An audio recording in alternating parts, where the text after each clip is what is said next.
نحمده ونصلي على رسوله الكريم اما بعد فاعوذ باللہ من الشیطان الرجیم بسم اللہ الرحمن الرحیم۔ پارہ نمبر 8 سورۃ الاعراف اور پارے کا رکو نمبر 8 اور سورت کا رکو نمبر 1، آیت نمبر 10 اور 11۔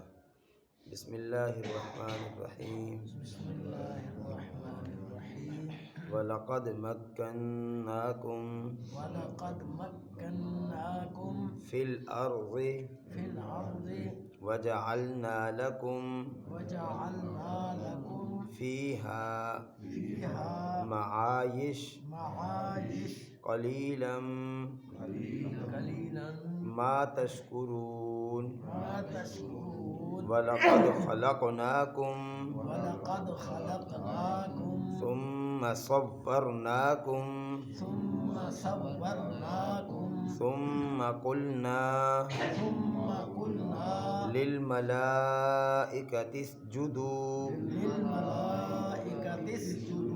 لِآدَمَ فَسَجَدُوا إِلَّا إِبْلِيسَ لَمْ يَكُنْ مِنَ السَّاجِدِينَ۔ صدق اللہ العظیم۔ اللہ تعالیٰ ارشاد فرماتے ہیں وَلَقَدْ مَكَّنَّاكُمْ فِي الْأَرْضِ، اور البتہ تحقیق ٹھکانہ دیا ہم نے تم کو زمین میں، قبضہ دیا ہم نے تم کو زمین میں، تسلط دیا ہم نے تم کو زمین میں، یہ سارے معنی کیے جا سکتے ہیں۔ وَجَعَلْنَا لَكُمْ فِيهَا مَعَايِشَ، اور بنایا ہم نے تمہارے لیے فیہا اس زمین میں معايش زندگی گزارنے کے اسباب، معیشت۔ قلیلا ما تشکرون، لیکن بہت تھوڑے لوگ ہیں جو اللہ کا شکر ادا کرتے ہیں۔ وَلَقَدْ خَلَقْنَاكُمْ، اور البتہ تحقیق پیدا کیا ہم نے تم کو، ثُمَّ صَوَّرْنَاكُمْ، پھر ہم نے تمہاری شکلیں بنائی، ثُمَّ قُلْنَا، اور پھر ہم نے کہا لِلْمَلَائِكَةِ اسْجُدُوا، فرشتوں کو کہ سجدہ کرو لِآدَمَ، حضرت آدم علیہ السلام کو، فَسَجَدُوا، پس سب نے سجدہ کیا، الا ابلیس، سوائے ابلیس کے، لم یکن من الساجدین، اور وہ سجدہ کرنے والوں میں سے نہیں تھا۔ گزشتہ آیات میں اعمال کے وزن کے حوالے سے، اعمال نامے کے وزن کے حوالے سے کچھ گزارشات عرض کی تھی۔ میں نے یہ بات عرض کی تھی کہ ہم جو بھی عمل کرتے ہیں، عمل اچھا کریں یا برا کریں، کل قیامت والے دن اس عمل کا وزن ہونا ہے، اس کو جانچا جائے گا، اس کے وزن کو پرکھا جائے گا۔ اور یہ بات بھی عرض کی تھی کہ اعمال میں وزن اخلاص کی بنیاد پر ہوتا ہے، جتنا اخلاص زیادہ ہوگا اتنا وہ عمل اللہ کے ہاں وزنی ہو جائے گا، بھاری ہو جائے گا اور قبول ہو جائے گا، اور جتنا اخلاص کم ہوگا اتنا ہی وہ عمل اللہ کے ہاں ہلکا ہوگا اور اس کا ثواب کم ہوگا۔ اور اگر خدا نہ خواستہ کوئی بھی نیک عمل ہم کرتے ہیں لیکن دکھلاوے کے لیے کرتے ہیں، اللہ کی رضا کے لیے نہیں کرتے، دکھلانے کے لیے کرتے ہیں، تو وہ عمل کتنا ہی بڑا کیوں نہ ہو اللہ کے ہاں قبول نہیں ہوگا اور وہ عمل بے وزن ہو جائے گا۔ اس پر پہلے بھی کچھ باتیں عرض کی ہیں۔ ایک حدیث مبارکہ میں آتا ہے، پہلے بھی حدیث مبارکہ عرض کی تھی کہ عالم کو بلایا جائے گا۔ اب دیکھیں نا، اگر اس بات کو سمجھیں، عالم اس کی زندگی کو دیکھا جائے تو کچھ لوگ ایسے ہوں گے کہ جو عالم ہونے کے باوجود یا ایک مقام اور منصب ہونے کے باوجود اپنی زندگی کو دین سے دور یا دین پر عمل نہیں کرتے ہوں گے، کچھ لوگ ایسے بھی ہوں گے، لیکن ایک عام طور پر دیکھا جائے عالم کی زندگی دین سے جڑی ہوئی ہوتی ہے، کم سے کم وہ نمازیں پڑھتا ہے، اپنی شکل و شباہت کو، ظاہر کو دین کے مطابق بنانے کی کوشش کرتا ہے، لوگوں کو دین کی طرف لانے کی کوشش کرتا ہے، ہاں جی، ان کو وعظ و نصیحت کرتا ہے۔ ایک عام زندگی جو ہوتی ہے عالم کی، وہ دین پر چل رہی ہوتی ہے، دین کے مطابق وہ چل رہا ہوتا ہے، اور ظاہر مقام بھی بڑا ہے، اس کا اعزاز بھی اللہ پاک نے بڑا دیا ہے، علماء کا وارث، انبیاء کا وارث بنایا ہے علماء کو۔ لیکن اتنی عظیم خدمات سر انجام دینے کے بعد کتنے لوگوں کی زندگیاں تبدیل ہوتی ہیں، کتنے معاشرے کے بچوں کو وہ پڑھاتا ہے، ہاں جی، ان میں دین کی بیداری، دین کی سوچ، دین کی فہم، دین کا ایک تصور ان کی زندگیوں میں آتا ہے، عمل کا جذبہ بڑھتا ہے۔ لیکن ان ساری چیزوں کے باوجود کل قیامت والے دن اس بنیاد پر کہ اس عالم نے دین کی خدمت اللہ کی رضا کے لیے نہیں کی، اس ذاتی مفادات کے لیے کی، اپنی ذاتی دنیاوی مقاصد، اغراض و مقاصد کے لیے کی، یا اپنی شہرت کے لیے کی، صاف لفظوں میں، تو اس کی اس ساری خدمات کو نظر انداز کر دیا جائے گا، اور اس ساری دین کی خدمت کے باوجود، واعظ و نصیحت کے باوجود، پتہ نہیں کتنے لوگوں کی زندگی اس کی وجہ سے تبدیل ہوئی ہوگی، اس کے باوجود چونکہ اس نے وہ کام اللہ کی رضا کے لیے نہیں کیا ہوگا، اس کو اٹھا کے جہنم میں ڈال دیا جائے گا۔ یعنی اخلاص جو ہے نا، اللہ کی رضا، اخلاص، للہیت، خوف خدا، یہ ایسی خوبیاں ہیں، ایسی صفات ہیں کہ کم ہلکے عمل کو، یعنی یوں کہ چھوٹے عمل کو بھی، چھوٹی نیکی کو بھی یہ وزنی کر دیتے ہیں۔ اور تکبر، ریا، دکھلاوا، یہ ایسی گندی بیماریاں ہیں کہ جاندار اور بڑے اور یعنی بہت بڑی نیکی کو بھی یہ بے وزن کر دیتے ہیں۔ اس طرح کی یہ کمزوری وہ ہیں، برائیاں ہیں۔ اسی طریقے سے شہید کے بارے میں آتا ہے۔ اب دیکھیں نا، ہمیں اس بات کا اندازہ ہے کہ کہنے کو تو ہم سارے دعائیں مانگ رہے ہوتے ہیں نا، اللہ شہادت کی موت عطا فرما دے، لیکن ہم اسباب کے درجے میں تو کوئی بھی محنت نہیں کر رہے ہوتے۔ وہ ہمارے ایک استاد تھے حضرت مفتی ظہور علی خان صاحب رحمہ اللہ تعالیٰ، فوت ہو گئے۔ وہ فرمایا کرتے تھے، دوران تفسیر درس کا قرآن پاک کا سبق ہو رہا ہوتا، فرماتے تھے کہ دل تو کرتا ہے کہ کشمیر میں جا کر شہید ہو جائیں، لیکن سنا ہے وہ ظالم جان سے مار دیتے ہیں۔ تصور تو ہم سب کا یہی ہے، دل تو سب کا کر رہا ہوتا ہے کہ شہید ہو جائیں، لیکن اس کے لیے تو قربانی دینی پڑتی ہے۔ اب وہ قربانی دینے کے لیے ہم میں سے کوئی بھی تیار نہیں ہے۔ مسجدوں کے اندر بیٹھ کے دعائیں کر رہے ہوتے ہیں، اللہ کافروں کو تباہ و برباد کر دے۔ اگر ان دعاؤں ہی سے، صرف دعاؤں سے کافر تباہ ہوتا ہے نا، تو پیغمبر صلی اللہ علیہ وسلم بدر میں نہ جاتے، احد میں نہ جاتے، تبوک میں نہ جاتے، پیغمبر صلی اللہ علیہ وسلم اپنے دندان مبارک شہید نہ کرواتے، صحابہ کرام جو ہے نا وہ شہادت کا وہ جام نہ پیتے، اگر صرف دعاؤں سے ہی مصلی اور مسجدوں میں اور اپنی خانقاہوں میں بیٹھ کر گزارا ہو جاتا۔ بس یہ ہماری سوچ ہے۔ لیکن ایک شہید جب اپنی جان کی قربانی دیتا ہے تو وہ کتنا بڑا ایک اسلام کے حوالے سے، ایمان کے حوالے سے ایک اعزاز پا رہا ہوتا ہے، مقام حاصل کرتا ہے۔ لیکن اس کے باوجود ایسے شہید کو بلایا جائے گا جس نے شہادت کا مقام تو حاصل کیا ہوگا، لیکن اللہ کی رضا کے لیے نہیں، اخلاص کی بنیاد پر نہیں، دکھلاوے کے لیے کیا ہوگا، تو اللہ رب العالمین اس شہید کو جہنم میں ڈلوا دیں گے۔ یہ وجہ یہی ہے، اخلاص نہیں تھا۔ تو اسی طریقے سے سخی کے بارے میں بھی آتا ہے، حدیث پاک عرض کی ہوئی ہے۔ تو مقصد یہ ہے کہ اخلاص کے بغیر بڑے سے بڑا عمل بھی اللہ کے ہاں بے وزن ہے، اور اخلاص کے ساتھ چھوٹا سا عمل بھی اللہ کے ہاں بڑا وزنی ہے۔ تو یہ خلاصہ ہے کل کے درس کا۔ اللہ پاک ہمیں ہر کام اپنی رضا کے لیے کرنے کی توفیق عطا فرمائے۔ اللہ تعالیٰ ہر کام اخلاص کے ساتھ کرنے کی توفیق عطا فرمائے۔ فرمایا کہ وَلَقَدْ مَكَّنَّاكُمْ فِي الْأَرْضِ، اللہ فرماتے ہیں کہ ہم نے تمہیں زمین میں ٹھکانہ دیا۔ دیکھیں، اللہ پاک نے زمین کو ہمارے لیے مسخر کر دیا۔ کہیں پہاڑ بن رہے ہیں، وہ نہریں بن رہی ہیں، کہیں ہم بڑی بڑی بلڈنگیں اس زمین کے اوپر کھڑی کرتے ہیں، ہاں جی، کہیں کچھ بن رہا ہے، کہیں کچھ بن رہا ہے، زمین انکار نہیں کرتی۔ اتنی سخت نہیں ہے کہ ہم کچھ بنانا چاہیں بنا نہ پائیں، اتنی نرم بھی نہیں ہے کہ وہ زمین دلدل بن جائے۔ اللہ پاک نے بالکل ہمارے مزاج کے مطابق زمین کو بنایا ہے، ہاں جی، ہل جوتتے ہیں، بیج ڈالتے ہیں، بہترین فصل ہوتی ہے وہاں سے، باغات ہیں، مختلف قسم کے درخت ہیں، وغیرہ وغیرہ۔ تو اللہ پاک نے اس زمین کو ہمارے لیے مسخر کیا ہے۔ اسی طریقے سے دوسری چیز فرمایا وَجَعَلْنَا لَكُمْ فِيهَا مَعَائِشَ، ہم نے تمہارے لیے زندگی گزارنے کے مختلف اسباب مہیا کیے ہیں۔ دیکھیں، روزگار اللہ پاک عطا فرماتے ہیں، ہاں جی، کوئی زمیندارہ کر کے اپنی زندگی گزارنے کے اسباب پیدا کر رہا ہے، اس کا انتظام کر رہا ہے، کوئی تجارت کر رہا ہے، کوئی نوکری کر رہا ہے، کوئی ملازمت کر رہا ہے، ہاں جی، اسی طریقے سے کوئی مانگ کے گزارا کر رہا ہے۔ یہ تو سوچ ہے نا جی، کوئی مانگ کے گزارا کر رہا ہے، کوئی بڑے بڑے عہدوں پر بیٹھا ہوا ہے۔ اللہ پاک نے اسباب زندگی مہیا فرمائے ہیں۔ کوئی بھی ایسا نہیں ہے، دنیا میں کوئی انسان ایسا نہیں ہے کہ وہ کسی نہ کسی معاشی حوالے سے کسی نہ کسی چیز سے وابستہ نہ ہو، کوئی بھی نہیں ہے۔ اب اگر جو مانگ رہا ہے تو یہ بھی اس نے اپنی ایک سوچ بنا لی ہے، ورنہ وہ کوئی جسمانی اعتبار سے کمزور تھوڑی ہے۔ ہاں بھائی، جسمانی اعتبار سے کمزور تو نہیں ہے، جو صبح سے لے کے کتنا بھاگتے ہیں، سارا دن چل رہے ہوتے ہیں، وہ سارا دن گلی گلی پھرتے ہیں، در در پھر رہے ہوتے ہیں، تو وہ محنت نہیں ہے؟ وہ بھی تو محنت ہے، لیکن اگر وہ سوچ کو تبدیل کر کر وہی محنت صحیح جگہ لگا لیں تو عزت کے ساتھ چار پیسے کمائیں گے اور عزت کی روٹی کھائیں گے۔ لیکن وہ ایک سوچ بنی ہوئی نا، ذہن بنا ہوا ہے۔ اللہ نے فرمایا دو چیزیں تمہیں دی، ایک تو زمین میں تمہیں تسلط دیا، نمبر دو تمہیں زندگی گزارنے کے لیے اسباب دیے۔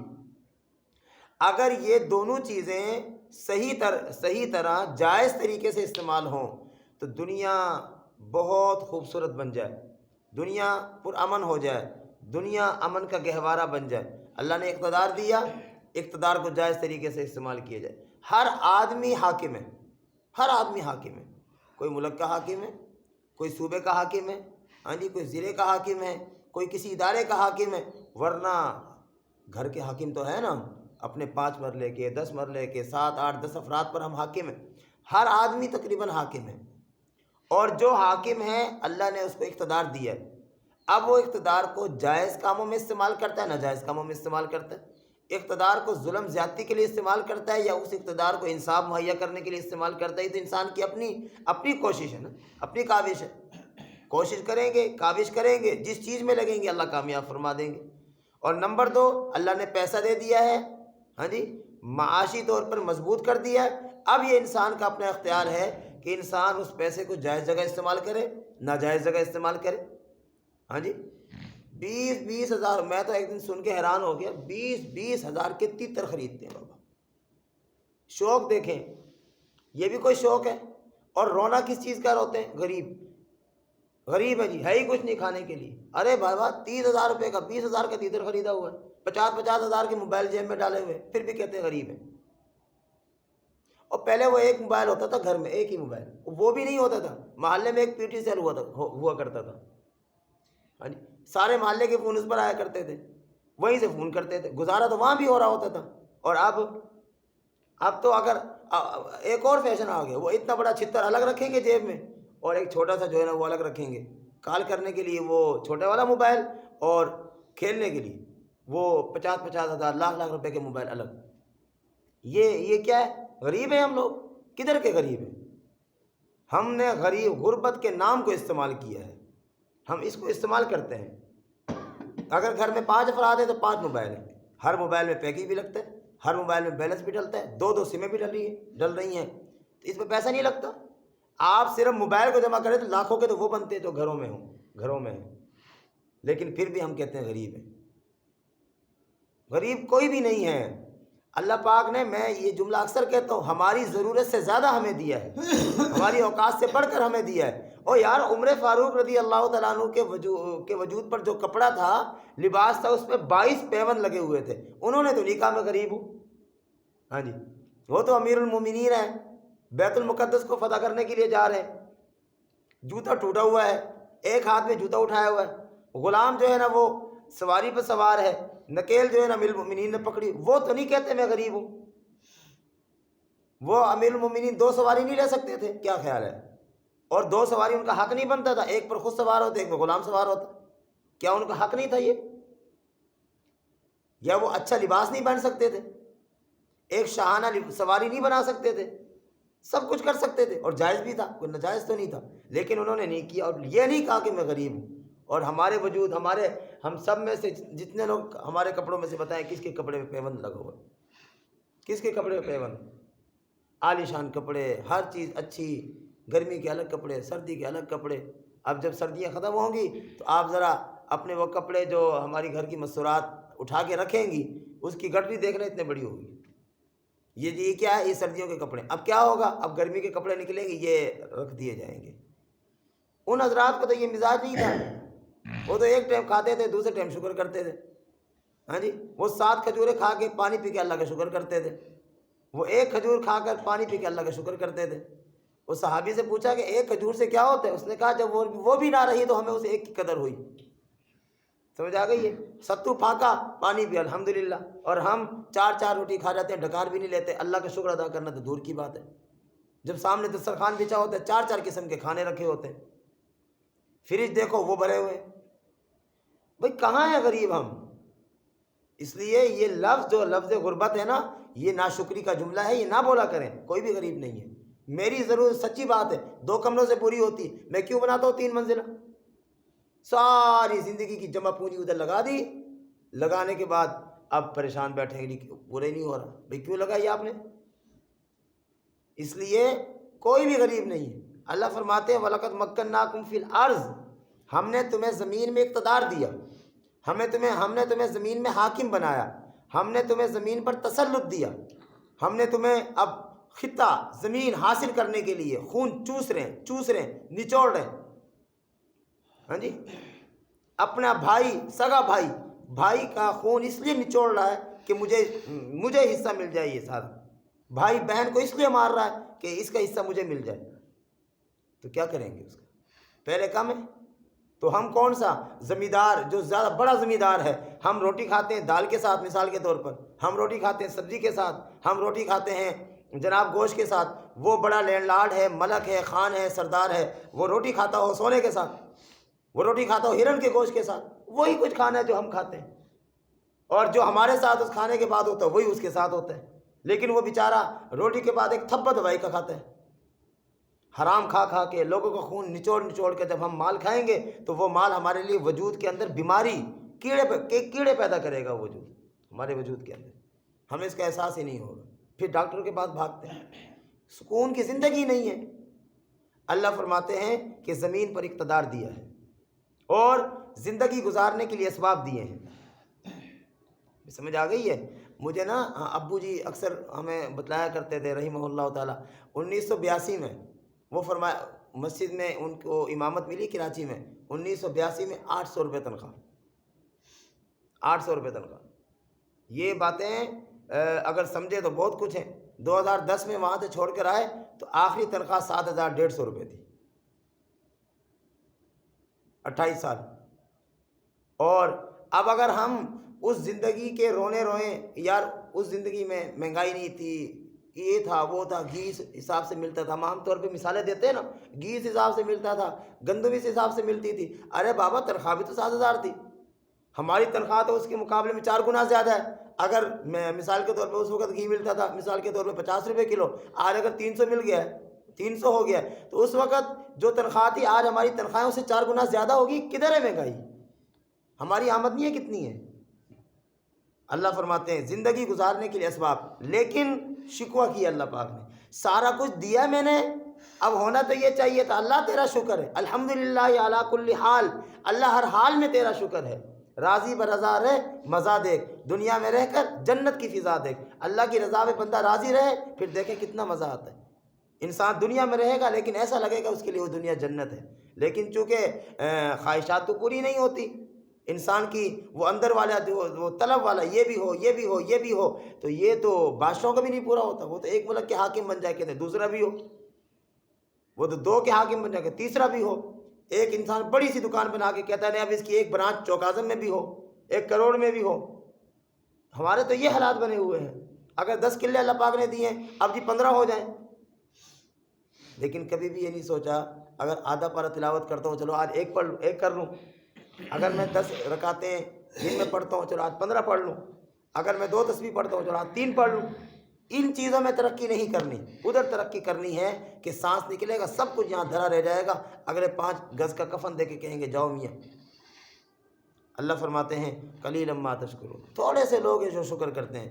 وَلَقَدْ خَلَقْنَاكُمْ، فرمایا کہ ہم نے تم کو پیدا کیا. کس نے پیدا کیا؟ اللہ. ہم نے پیدا کیا. ثُمَّ صَوَّرْنَاكُمْ، پھر ہم نے تمہاری شکلیں بنائی. اس پر نا انشاءاللہ بات کل کروں، ہفتے والے دن ٹائم تھوڑا ہے. ہم نے تمہاری شکلیں بنائی. حالانکہ جب انسان پیدا ہوتا ہے تو شکل ساتھ بن جاتی ہے. یہ تو نہیں ہے کہ پہلے پیدا ہوتا ہے بعد میں شکلیں بنتی ہیں. پیدائش اور شکل کا بننا یہ اکٹھے ہوتا ہے. لیکن اللہ الگ الگ کیوں بیان فرما رہے ہیں؟ فرمایا ثُمَّ قُلْنَا، پھر ہم نے کہا للملائکہ، فرشتوں کو کیا کہا؟ اسجدوا لآدم، آدم علیہ السلام کو سجدہ کرو. فرشتے انسان کے پیدا ہونے سے پتہ نہیں کتنے سال پہلے، کوئی وہ نہیں ہے، حد نہیں ہے، کوئی عدد نہیں ہے کہ ہم اس پہ متعین کریں. پتہ نہیں کتنے لاکھوں کروڑوں سال پہلے اللہ پاک نے فرشتوں کو بنایا، ان کو وجود دیا، اور وہ ایک لمحے کے لیے بھی خدا کی نافرمانی نہیں کرتے. ایک لمحے کے لیے بھی اللہ کو ناراض نہیں کرتے. جو کام ان کے ذمہ لگا وہ ایک منٹ کے لیے بھی اس کام سے روگردانی نہیں کرتے۔ انسان کو کیوں پیدا کیا؟ پھر مزے کی بات یہ، پیدا انسان کو کیا جا رہا ہے، بعد میں کیا جا رہا ہے، ہاں جی، فرشتے نافرمانی نہیں کرتے، انسان نافرمانی بھی کرتا ہے۔ فرشتے جو کام ذمہ لگا اس سے روگردانی نہیں کرتے، انسان روگردانی بھی کرتا ہے۔ لیکن ہونا تو یہ چاہیے تھا، انسان کو پیدا کر کے انسان سے فرشتوں کو سجدہ کروایا جاتا، ہونا یہ چاہیے تھا۔ لیکن اللہ رب العالمین کے ہر کام میں حکمت ہے۔ اللہ رب العزت نے اس مخلوق کو کہا جو سال ہا سال سے اللہ کی عبادت کر رہی تھی، اس مخلوق کو کہا کہ اس انسان کو سجدہ کرو۔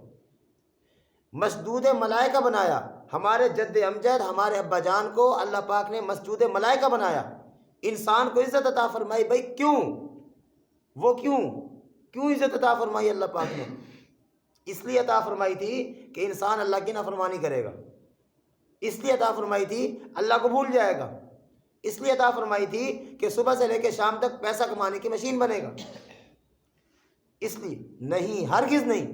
اللہ پاک نے یہ عزت کیوں عطا فرمائی کہ فرشتے جس طرح اللہ کی عبادت کرتے ہیں ہر وقت، یہ انسان بھی ہر وقت اللہ تعالیٰ کی یاد میں مصروف رہے، کھائے پیے سوئے اٹھے جاگے، کاروبار ذمہ دارہ سب کچھ پیغمبر کے طریقے کے مطابق کرے تاکہ اس کا سب کچھ دین بن جائے۔